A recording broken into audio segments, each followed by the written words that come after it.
Someone asked me, saying, Martin Zender, why don't you make a video telling people how to share the Evangel with other people? I said, that's a good idea.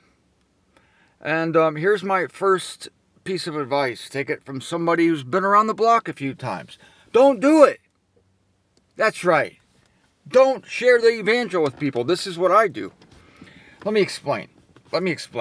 Now, yes, I share the Evangel here on this format in the privacy of my car. This is the equivalent of pulling the pin. My whole operation here is the equivalent of pulling a pin on a hand grenade, throwing it in, rolling it into someone's living room, and then leaving the room. You see, I put my stuff on YouTube. I put my writings in books and let the chips fall where they may. I'm not right there, am I, to deal with the fallout? Not that I'm afraid of it. I'm going to explain all of this today and tomorrow on the nuts and bolts of evangelism. My first bit of advice is do not seek out an opportunity with other people. Now, this is specifically dealing with other people. I've encouraged many people to make a video, write something, but to share the Evangel with someone one-on-one, what's the first thing you do is you avoid it. That's the very first thing you do. And I'm dead serious. You avoid it. This is what I do. I don't know if you know this, but I'm a very shy person, and I'm an introvert. I didn't realize that about myself till later in life. Somebody pointed that out to me. I said, I think you're right, actually.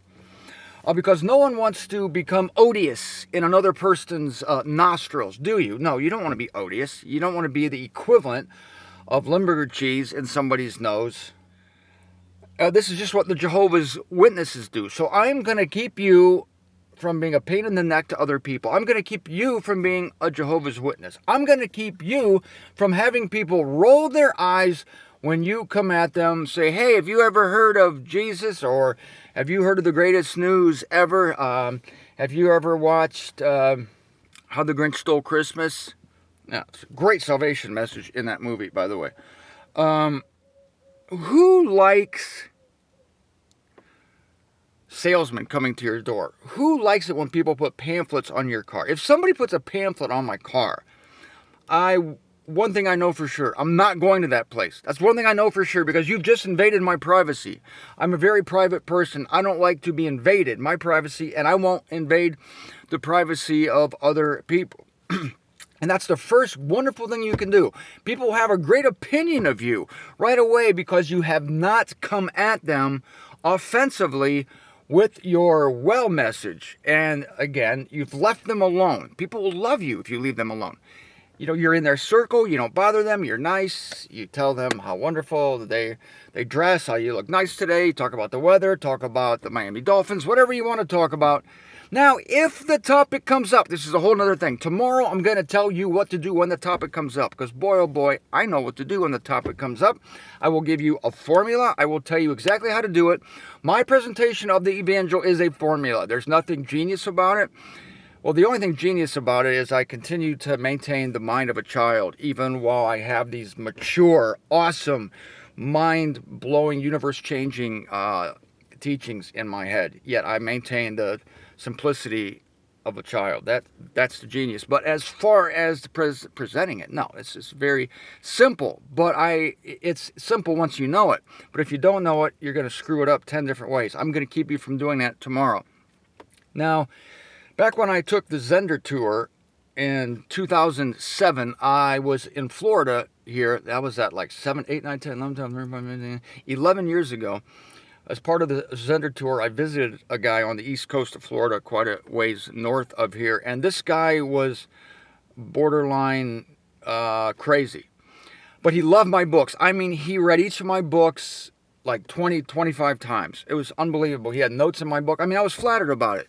And this was his thing, is he would go out with my books in his backpack and he would cold call people. He would approach people in the street and say, have you heard of the good news? Have you read this book? This is a great book by this wonderful author. And I was like, oh man, I don't know how you do that, dude, but I'm happy that you do it. Good for you.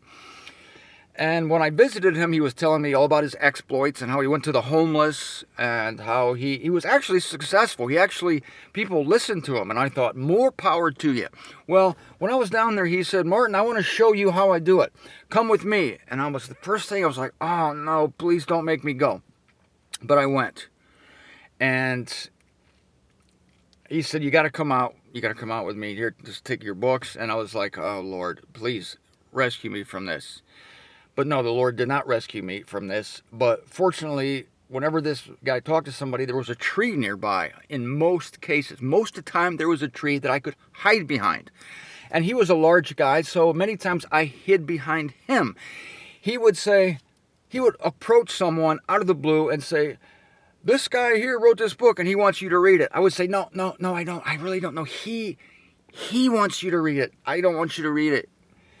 You can read it if you want, but just do your own thing. You look like you were happy before we came. You look fairly content before we got here, sitting in your cardboard box, eating cigarettes off the sidewalk. So don't let us bother you, please.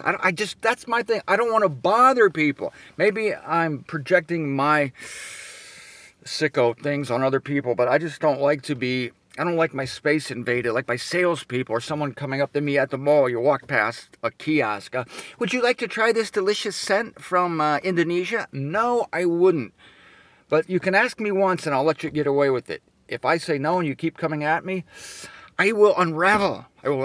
Who wants to be a Jehovah's Witness? You don't want to do that. So you'll instantly be a friend to all, to man and to woman. And I think this was, you don't look for opportunities, but you take opportunities when they come. Oh, by the way, this guy in Florida, he couldn't believe it. He pulled me aside because I kept just hiding behind trees, telling people, no, you don't want this book. You don't need it. Don't worry about it. Just go about your business. He pulled me aside and said, I don't believe you.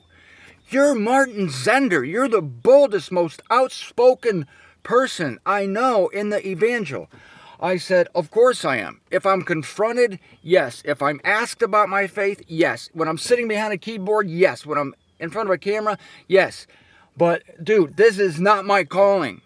And I don't think it's anybody's calling, actually. Although, he made it work. I don't know if it was a divine freak thing, but he went out there and he gave my books out, and 9 times out of 10 they took it. I couldn't believe it. I was like slinking away. I literally said, can we go home now? I was sucking my thumb. I literally said, can we go home now, please? I can't take any more of this. He was shocked. I can't believe it. I said, dude, this is your calling. And I thank God you have it. I thank God that he's using you in this way. Not my calling. And so here's the first reason why we don't do this, is we are not, and I'm not saying this was his reason. I'm not saying that. But this is why the Jehovah's Witnesses do it. This is why Christians make themselves pains in the corporate ass for just approaching people, because they are convinced that they have to badger you and get you into heaven, because in their mind, this life is your one and only chance to receive Jesus in your life. Receive Jesus or go to hell for eternity. And once you die in this life, according to them, according to their wrong-headed, errant theories, when you die in this life, that's it. They don't see any times into the future where God is going to bring people to faith. Well, they don't know the truth of the salvation of all. They're under all these false notions, false notion about hell, false notion about free will. You have to decide, and that this is your one and only chance. So that makes them pains. It makes them need to go out. So the Jehovah's Witnesses, for instance, great example. They're going out because of guilt. They're guilt-ridden. They're obsessed with the idea that they're the ones that must bring people into the kingdom. Many of you have felt that pressure in the past. You were told that it's up to you to save the world. But I thought Jesus saved the world. No, it's up to you. Jesus did his part. It didn't work. Okay, you have to finish it. This is far different than proclaiming a complete evangel, than proclaiming the finished work of Christ. It's far different than that. When you are given an opportunity, what a difference. It then becomes a free-flowing thing of the Spirit instead of a guilt-driven thing of compulsion. You don't have to do it. You want to do it. You're not a fatalist because you know that God uses heralds in order to bring this message. And tomorrow I'm going to tell you how to do that. But in the meantime, we can rest, we can breathe. I mean, I've read places in so-called evangelical instruction booklets, they tell you how many people you should approach a day. You have to witness. Oh my God, that word. I got to witness. Christians can't even go to a restaurant and relax because they feel the need to witness. Witness to the serving person. Witness to the desk clerk, to the seating hostess. They have to witness. They can't get their muffler fixed without witnessing to the muffler guy. Excuse me, muffler guy, have you heard that Jesus might send you to hell? What if your muffler explodes on the way home? What will happen to your soul? You might meet God today. Are you ready? Poor people, they're just under, and not only are they under be one thing if we were under a compulsion, we at least have good news to share. Hey, muffler man, guess what? Even if your muffler blows up today, even if your whole shop explodes from some terrible incident with propane, you are automatically saved because Jesus Christ died for you because you're a son of Adam. Therefore, you're a recipient of the grace of Christ. But we're not even under compulsion to give the good news. So you got to feel sorry for the witnessing Christians who are forced to hurry up, get out there, beat the bushes, find people, and whether they want it or not, shove this message down their throats. That turns off the world. That's the first thing I don't want you to do is turn off the world. Now you can breathe. Now you know that God's at peace with all these people. God's at peace. Listen to this. Romans 12. You knew I was going to get to a scripture eventually. Romans 12. It's about do not come to pass to no one. Being at peace with all humanity. Romans 12:18. Being at peace with all humanity. This is the number one point of evangelism. Be at peace with all humanity. And when you're at peace, you will be surprised how many people will come to you. God will bring these people to you. You don't even have to look for an opportunity.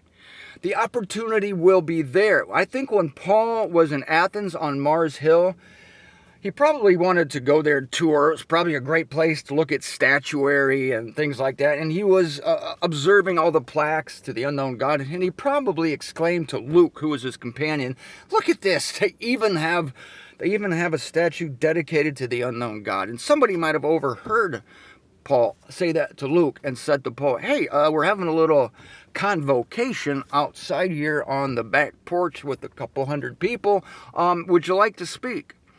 That's how I first got roped into my first talk back in June of '94. Oh my God, that was one of the scariest things I've ever done. I went to a conference not planning on talking, and the guy who was running the conference, Ted McDivitt, came up to me and said, "I have a spot open tomorrow at 2. Would you like to take it?" I'm like, it was a nightmare for me.